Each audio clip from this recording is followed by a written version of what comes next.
సంగారెడ్డి జిల్లా పాసమైలారంలోని Sigachi industries limited pharma యూనిట్లో భారీ పేలుడు రాష్ట్ర వ్యాప్తంగా కలకలం రేపింది. ఈ ఫ్యాక్టరీలో ఫార్మా ఇండస్ట్రీలో ఉపయోగించే మైక్రో క్రిస్టలైజ్డ్ సెల్యులోజ్ అనే పదార్థాన్ని ఉత్పత్తి చేస్తారు. మైక్రో క్రిస్టలైజ్డ్ సెల్యులోజ్ తయారీకి ఉపయోగించే డ్రైయర్ను సరైన విధంగా శుభ్రం చేయకపోవడం, ఉష్ణోగ్రత నియంత్రణలోనూ విఫలమైనట్టుగా అనుమానిస్తున్నారు.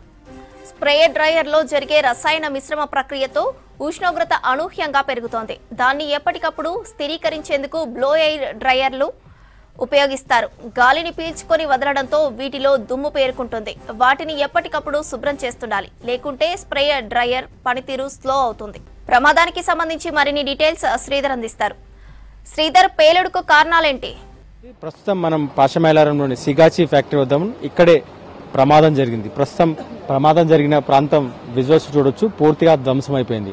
అసలు ప్రమాదం నిన్న 9:30 ప్రాంతంలో ప్రమాదం జరిగిన సందర్భంలో ఎట్లాంటి పరిస్థితులు ఉండే, దాంతోపాటు ఇప్పుడు పూర్తిగా 3 అంతస్తుల భవనం మనం విజువల్ చూడొచ్చు కుప్పకూలిపోయింది. భారీ పేలుడు సంభవించడంతో ఈ ప్రాంతం అంతా కూడా ఒక్కసారి అయితే ఉలిక్కిపడ్డ పరిస్థితి ఉంది. సో ఇప్పుడు ఈ మొత్తం ఈ ప్రమాదానికి కారణాలేంటి? సో ఈ కారణాలు పైన ముందుగా అందరూ కూడా రియాక్టర్ పేలిందనే ఒక అంచనాకు వచ్చారు. రియాక్టర్ పేలడంతో ఇంత భారీ శబ్దం వస్తుందంటారు. కానీ నిపుణులు కావచ్చు ప్రాథమిక అంచనా వేసిన దాని ప్రకారం ఫ్యాక్టరీ యజమానులతో మాట్లాడిన దాని తర్వాత కూడా ఒక క్లారిటీ వచ్చింది. ఏంటంటే ప్రధానంగా స్ప్రేయర్ డ్రైయర్ అసలు ఏదైతే ఈ కంపెనీలో సిగాచి పరిశ్రమలో మొత్తంగా ఫార్మా ఇండస్ట్రీలో ఉపయోగించే మైక్రో క్రిస్టలైజ్ సెల్యులోజ్ అనే పదార్థాన్ని ఉత్పత్తి చేస్తారు. మైక్రో క్రిస్టలైజ్ సెల్యులోజ్ అనే ప్రధానంగా ఒక ప్లాంట్ ఎక్స్ట్రాక్ట్ నుంచి ఈ పదార్థాన్ని తీసుకొచ్చి ఈ ఫైనల్ ప్రొడక్ట్ ని ఫార్మా కంపెనీలకు సప్లై చేయడం ద్వారా ఫార్మా కంపెనీలో ఉండే ఏదైతే ఫార్ములాస్ ఉంటాయో దాని ద్వారా టాబ్లెట్స్ కానీ ఇతర ఫుడ్ ఇండస్ట్రీస్ లో కావచ్చు వాటిలో వాడే మైక్రో అయితే క్రిస్టలైజ్ సెల్యులోజ్ ని ఇక్కడ ప్రొడ్యూస్ చేస్తున్నారు. మనం చూడొచ్చు విజువల్లో చాలా చోట్ల సంచులు కూడా కనిపిస్తున్నాయి ఫైనల్ ప్రొడక్ట్ కావచ్చు వాటన్నిటిలో. సో ఫిల్టర్ బెడ్ వద్ద ఉన్న 20 మంది కార్మికులు 25 మంది కార్మికులు ప్రధానంగా అక్కడికక్కడే తీవ్ర గాయాలు అయిపోయి చనిపోవడం కావచ్చు, మొత్తం మిగతా బిల్డింగ్ అంతా కుప్పకూలడంతో శిథిలాల కింద చనిపోవడం, వీటన్నిటి కారణమే మృతుల సంఖ్య భారీగా పెరిగింది. మొత్తం రాష్ట్ర చరిత్రలోనే అత్యంత పెను ప్రమాదం అని చెప్పవచ్చు. భారీ ప్రమాదం చోటు చేసుకుంది.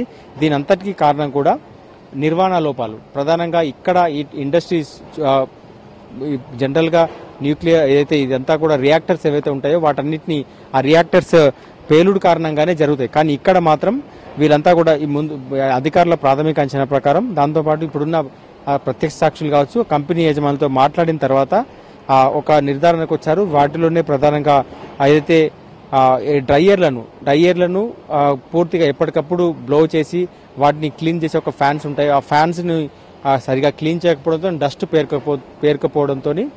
డస్ట్ పేరుకొని పూర్తిగా వాటి టెంపరేచర్ కంట్రోల్ కాలేదు. టెంపరేచర్ హైయెస్ట్ టెంపరేచర్స్ కి వెళ్తుండడంతో హీట్ జనరేట్ అయిపోయి ఒక్కసారిగా బ్లాస్ట్ జరిగిందని కూడా చెప్తున్నారు.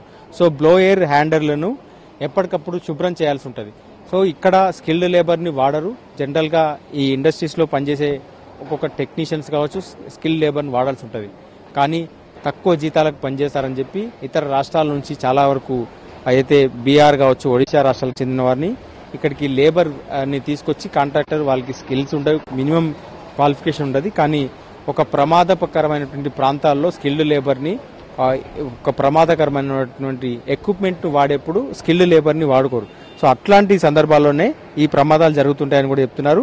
స్ప్రేయర్ డ్రైయర్ లో ఏదైతే మెయిన్ కాంప్లెక్స్ ఉంటుంది సో అది క్లియర్ చేయడానికి హైడ్రోజన్ పెరాక్సైడ్ వాడుతుంటారని చెప్తున్నారు. ఇది కూడా ఒక ఇర్రెగ్యులర్ గా జరుగుతుంది, అంటే ఈ నిబంధనలకు లోబడి చేయరని కూడా చెప్తున్నారు. సో నిబంధనలు లోబడి ఈ వస్తువులను కూడా వాడొద్దు.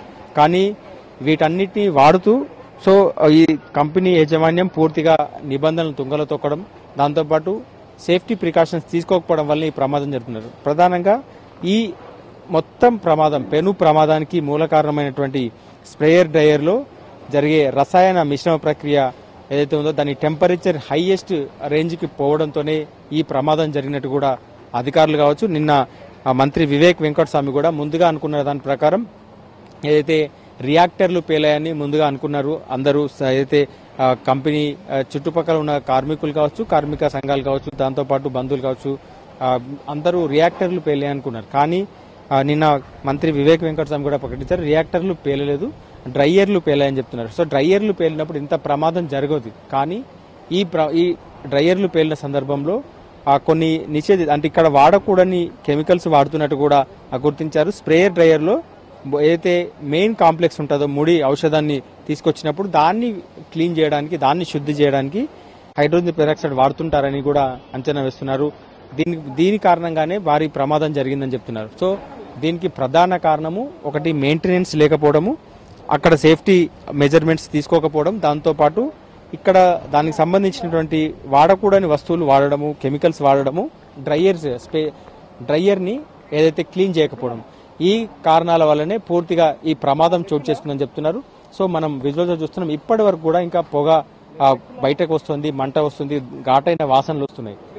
ఈ ముడి సరుకు అంతా కూడా ఏదైతే టాబ్లెట్లలో ఏదైతే వాడడానికి కావచ్చు, ఇతర మైక్రో సెల్యులోజ్ ప్రోడక్ట్ అవుతుందో వాటన్నిటిని ఇతర బల్క్ డ్రగ్ ఇండస్ట్రీస్ కి పంపిణీ చేసేది. సో మొత్తం ఇక్కడ కూడా చూడొచ్చు, మనం విజువల్స్ చూస్తున్న ప్రాంతంలో కూడా చాలా వరకు ప్లాస్టిక్ వస్తువులన్నీ కూడా కాలి కరిగిపోయినాయి. సో అంత వేడి ఒక్కసారి ఉత్పత్తి అయింది. ఇది చాలా ప్రమాదం జరిగిన నుంచి ఒక 100 మీటర్ల దూరంలో ఉంటుంది. చాలా వరకు డెడ్ బాడీస్ కూడా ఎగిరి పడ్డాయని స్థానికులు చెప్తున్నారు. దానిపైన ఉన్న రేకులు కూడా దాదాపు ఒక 100 మీటర్ల దూరంలో చుట్టుపక్కల అయితే చెట్ల పైన కూడా పడ్డాయి. సో ఏదైతే డిజాస్టర్ మేనేజ్మెంట్ టీం ఇప్పటి వరకు దాదాపు 24 గంటల పాటు శ్రమిస్తూ ఉంది. సో 24 గంటల పాటు శ్రమించినా ఇప్పటి వరకు ఇంకా గ్రౌండ్ ఫ్లోర్ వరకు చేరుకోలేకపోయారు. సో శిథిలాలను తొలగిస్తూ ఉన్నారు. శిథిలాలు తొలగించిన సందర్భంలో ఆ డెడ్ బాడీస్ బయటకు వస్తూనే ఉన్నాయి. డెడ్ బాడీస్ ఒక్కొక్కటిగా అంబులెన్స్ లో తరలిస్తున్నారు.